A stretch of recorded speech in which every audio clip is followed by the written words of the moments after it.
Hi, and thank you for joining me for another short talk. And friends, today I want to talk about this notion of vicarious atonement, or just any notion that anyone could do anything vicariously for you. Whether it's Christians saying that they are in any way benefiting vicariously because of what JC did for them on the cross, or Jews today claiming that they're intrinsically special to God in any way because of what their ancestors decided to accept on Mount Sinai. Both ideas are antithetical to Torah, which means that only because your ancestors stood on Mount Sinai and said Nasiv and Ishmael accepted the Torah does not mean that this bounds you to the Torah. No, my friends, that's a mystical idea. Yes, they have an obligation to teach the Torah to their children, but the value in that is in the teaching, is not in anything transferred genetically or spiritually. Now, yes, it's true that according to halakha, if your mother is Jewish, you are Jewish according to halakha, i.e. for legal purposes. But that does not mean that anything spiritual or any sort of covenant is transferred to you.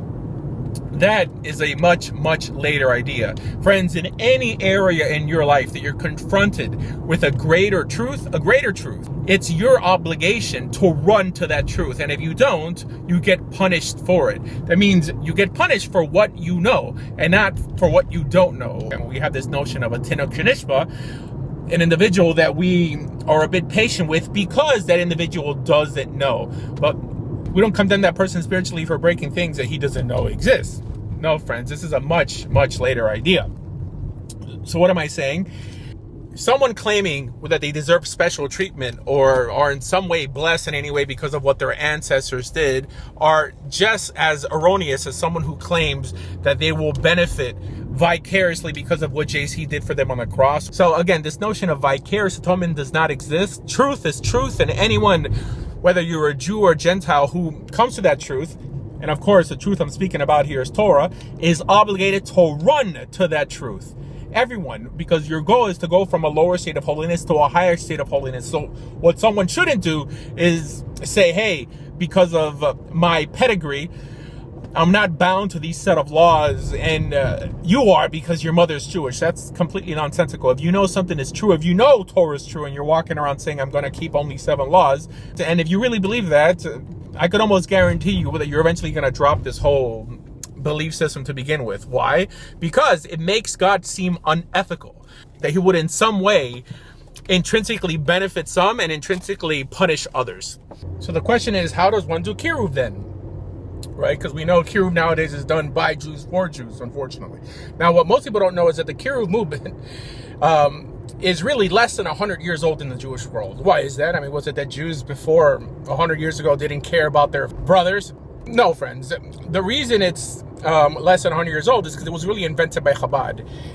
In other words, halachically, Jews have always known that a Jew's not liable for stuff that he doesn't know exists. Again, how does one do kiruv? Because I do believe in kiruv. I do believe in outreach. The way you should do outreach is reaching out to everyone equally. Again, because the Torah truth is a truth that does not only apply to one man, but to all men. And I know inside you always felt that this must have been the way it is.